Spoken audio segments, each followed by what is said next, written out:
الصلاۃ والسلام علیک یا رسول اللہ وعلی آلک و اصحابک یا حبیب اللہ۔ محترم اسلامی بھائیوں، کرامت اولیاء اللہ حق ہیں۔ زمانہ نبوت سے آج تک اہل حق کے درمیان کبھی بھی اس مسئلے میں اختلاف نہیں ہوا۔ سبھی کا عقیدہ ہے کہ صحابہ کرام رضی اللہ تعالی عنہم اور اولیاء اعظام رحمہم اللہ تعالی کی کرامتیں حق ہیں۔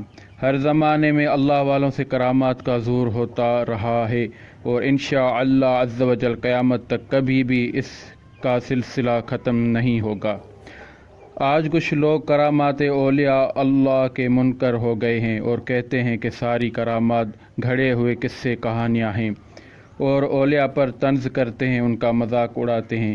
پیارے اسلامی بھائیوں، آج ہم وہ آیات قرآنیہ پیش کرتے ہیں جن میں کرامات کا صریح ذکر موجود ہے۔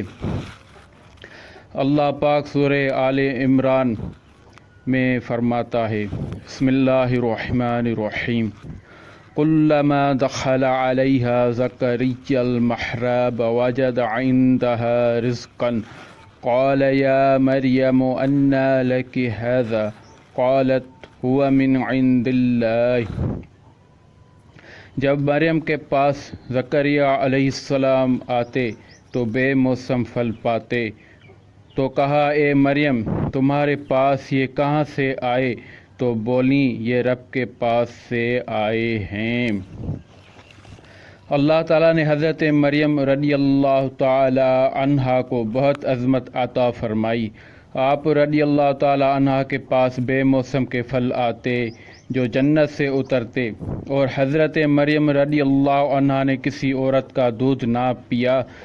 جب حضرت زکریا علی نبینا علیہ السلام حضرت مریم کے پاس جاتے تو وہاں بے موسم کے پھل پاتے۔ ایک مرتبہ آپ نے حضرت مریم سے سوال کیا کہ یہ پھل تمہارے پاس کہاں سے آتا ہے؟ تو حضرت مریم نے بچپن کی عمر میں جواب دیا کہ یہ اللہ پاک کی طرف سے ہے۔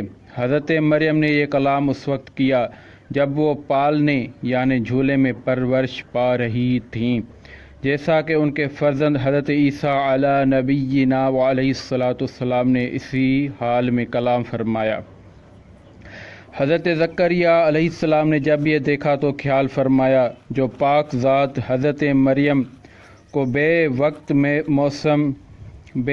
بے موسم اور بغیر ظاہری سبب کے میوہ عطا فرمانے پر قادر ہے، وہ بے شک اس پر بھی قادر ہے کہ میری بانجھ بیوی کو نئی تندرستی دے دے اور مجھے اس بڑھاپے کی عمر میں اولاد کی امید ختم ہو جانے کے بعد فرزند عطا فرمائے۔